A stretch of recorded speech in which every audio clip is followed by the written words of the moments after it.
झेडपीएन पंचायत समितींच्या निवडणुकांची घोषणा 5 फेब्रुवारीला महाराष्ट्रात मतदान. नगरपालिका महापालिका निवडणुकांनंतर राज्याचं लक्ष लागलेल्या जिल्हा परिषद आणि पंचायत समितीच्या निवडणुकांची घोषणा आज निवडणूक आयोगाकडून करण्यात आली आहे. त्यानुसार राज्यातील 12 जिल्ह्यात निवडणुकांचा धुरळा उडणार असून 12 जिल्हा परिषद आणि 125 पंचायत समितींसाठी मतदान प्रक्रियेचा कार्यक्रम मुख्य निवडणूक आयुक्त दिनेश वाघमारे आणि सचिव सुरेश काकानी यांच्याकडून जाहीर करण्यात आलाय. त्यानुसार राज्यात 5 फेब्रुवारी रोजी मतदान होणार असून 7 फेब्रुवारीला सकाळी 10 वाजता निकाल जाहीर होणार आहे. आयोगाकडून निवडणुकांची घोषणा होताच निवडणूक क्षेत्रात आदर्श आचारसंहिता लागू करण्यात आली आहे. राज्यातील 12 जिल्हा परिषदा आणि 125 पंचायत समिती यांच्या निवडणुकांची घोषणा आज करण्यात आली. त्यानुसार रायगड, रत्नागिरी, सिंधुदुर्ग, सोलापूर, कोल्हापूर, पुणे, सातारा, सांगली, छत्रपती संभाजीनगर, परभणी, धाराशिव, कोल्हापूर जिल्ह्यात निवडणुका होत आहेत.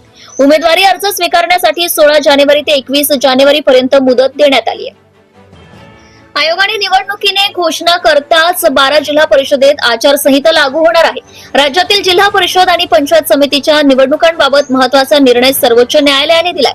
या निवडणुका घेण्यासाठी अधिक वेळ देण्यात यावा अशी विनंती राज्य निवडणूक आयोगाने सर्वोच्च न्यायालयाकडे केली होती. त्यानुसार आयोगाने 10 फेब्रुवारीपर्यंत मुदतवाढ देण्याची मागणी केली होती.